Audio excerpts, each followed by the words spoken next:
ಅಮಾವಾಸ್ಯೆ ದಿನ ಈ ರೀತಿ ಪೂಜೆ ಮಾಡೋದ್ರಿಂದ ಗಂಡನಿಗೆ ಆಯಸ್ಸು, ಶ್ರೇಯಸ್ಸು, ಯಶಸ್ಸು ಎಲ್ಲ ಕೂಡ ಸಿಗುತ್ತೆ. ಹಾಗೆ ಯಾರಿಗೆಲ್ಲ ಮದುವೆ ಆಗಿರೋದಿಲ್ವೋ ಅಂಥವ್ರಿಗೂ ಕೂಡ ಒಳ್ಳೆಯದಾಗುತ್ತೆ ಅನ್ನೋದು ನಮ್ಮ ಹಿಂದಿನ ಕಾಲದಿಂದ ಒಂದು ನಂಬಿಕೆ. ಹಲೋ ಎಲ್ರಿಗೂ ನಮಸ್ಕಾರ, welcome to my mini blog.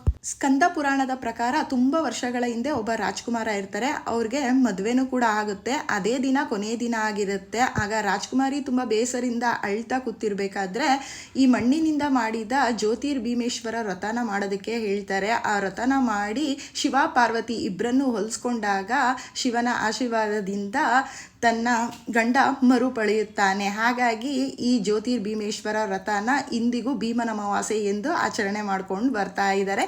ಅದನ್ನೇ ನಾವು ಕೂಡ ಇಂದಿಗೂ ಪಾಲಿಸ್ತಾ ಇದ್ದೀವಿ ಅಲ್ವಾ.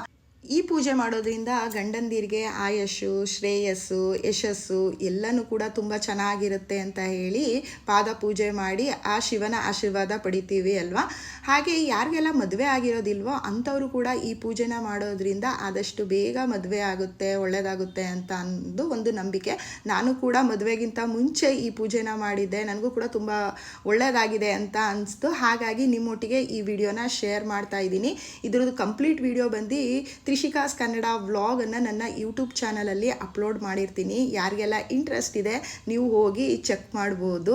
ಇವತ್ತು ಭೀಮನ ಅಮಾವಾಸ್ಯೆ ಆಗಿರೋದ್ರಿಂದ ನಾನು ನಮ್ಮ ಯಜಮಾನರು ಆಸ್ಟ್ರೇಲಿಯಾದಲ್ಲಿ ವರ್ಕ್ ಮಾಡ್ತಿರೋದು ನಿಮ್ಮೆಲ್ಲರಿಗೂ ಆಲ್ಮೋಸ್ಟ್ ಗೊತ್ತಿರುತ್ತೆ, ಯಾರೆಲ್ಲ ನನ್ನ ವೀಡಿಯೋಸ್ನ ನೋಡ್ತಾ ಇರ್ತೀರ ಅಂಥವ್ರಿಗೆ.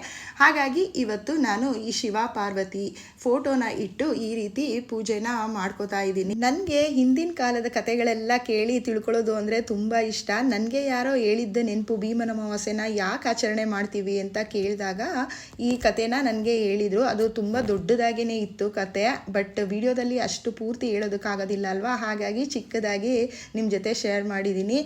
ಇನ್ನು ಹಬ್ಬಗಳ ಸುರಿಮಳೆನೇ ಸ್ಟಾರ್ಟ್ ಆಗುತ್ತೆ. ಇನ್ನು ಸಾಲಾಗಿ ಹಬ್ಬಗಳೆಲ್ಲ ಬರೋದಕ್ಕೆ ಸ್ಟಾರ್ಟ್ ಆಗಿರುತ್ತೆ ಅಲ್ವಾ. ಇವತ್ತಿನ ದಿನ ಆ ಶಿವ ಪಾರ್ವತಿ ಎಲ್ರಿಗೂ ಕೂಡ ಒಳ್ಳೇದು ಮಾಡಲಿ ಅಂತ ಭಗವಂತನ ಹತ್ರ ಪ್ರಾರ್ಥಿಸ್ತೀನಿ. ನಾನು ಕೂಡ ಸರ್ವಜನೋ ಸುಖಿನೋ ಭವಂತು. ನಿಮ್ಮೆಲ್ಲರಿಗೂ ಈ ವಿಡಿಯೋ ಇಷ್ಟ ಆದರೆ ಲೈಕ್ ಮಾಡಿ, ಶೇರ್ ಮಾಡಿ. ನೀವು ಇನ್ನೂ ನನ್ನ ಪೇಜ್ನ ಫಾಲೋ ಮಾಡ್ತಾ ಇಲ್ಲ ಅಂದರೆ ಫಾಲೋ ಮಾಡಿ. ಇದ್ರದ್ದು ಕಂಪ್ಲೀಟ್ ವಿಡಿಯೋ ನನ್ನ ಯೂಟ್ಯೂಬ್ ಚಾನಲಲ್ಲಿ ಆದಷ್ಟು ಬೇಗ ಅಪ್ಲೋಡ್ ಮಾಡಿರ್ತೀನಿ. ನೀವು ಕೂಡ ಇಂಟ್ರೆಸ್ಟ್ ಇದ್ದರೆ ಹೋಗಿ ಚೆಕ್ ಮಾಡಿ. Thank you for watching. See you on next video.